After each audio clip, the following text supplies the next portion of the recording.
Hey everyone, Dave Shrine here. I'm a part of an online community, and one of the members of our community just posted a really great question that I wanted to share with you. The question was, how do you gather stories and then where do you share them? Now, the premise of this question is in the idea of content marketing and sharing the story of your organization or sharing the story of whatever it is you are driving people towards, the mission of your organization. So that's kind of where the question comes from. Now, along the lines of where do these stories come from? One tactic that you can use is if you work in an office, to walk up and down the office on occasion and just pop into different people's workspaces and just say, hey, what's going on with, and then ask them about their job in particular. They're going to have lots and lots of stories that will just pop up to the top of their head for the most part. Sometimes people really don't have anything to share, but you'll be actually pretty surprised to find that when you just say, hey, tell me what you're excited about. Tell me who is someone that you're really excited for where they're going. Stories will just come out. So walk up and down the halls of your office and ask questions. If you don't work with anybody, that's okay.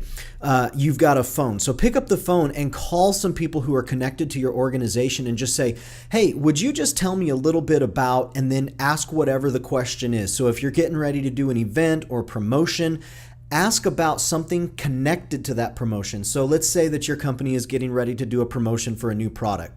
You could call one of the people who's been on the product development team and you could say, hey, can you just tell me kind of what were some of the ideas, some of the thoughts that led to the idea that turned into this product? And you can capture that story. Story is all around us. And if you're looking for people to just walk into your office and give you story, it probably won't happen. But if you go out asking and just being willing to give your time to listen to what someone has to say, they will totally give up amazing stories. And then to follow up with that, you can just say, hey, would you be able to just kind of send me those details that you said real quick? Can you just send me an email with those dates and those times?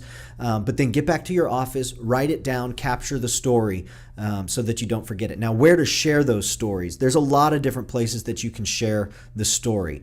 I am a big proponent right now of emails, because emails is a place where people have given you permission to show up. So if you share a story about something that your organization is doing or going after, putting that story into an email is going to be a great way to get that out.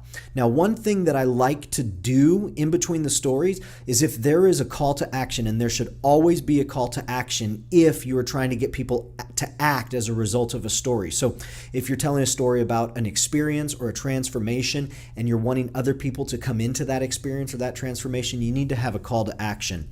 But what I like to do is I like to have several calls to action. So throughout my piece, if it's a 300-word piece, what I will do is I'll write the first paragraph or two, and then I'll put a line that says, learn more about this opportunity, or whatever that action point might be.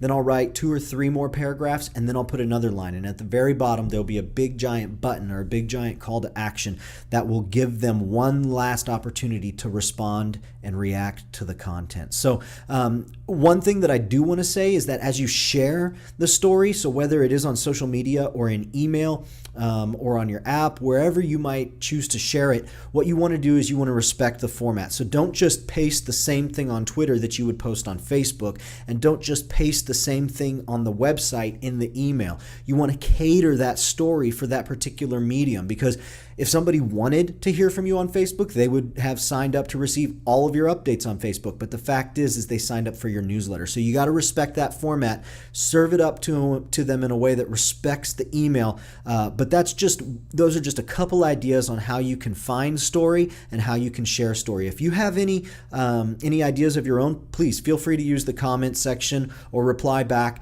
and make a comment. But hopefully this is helpful, and share it with anybody else who you think could benefit from it. Until next time.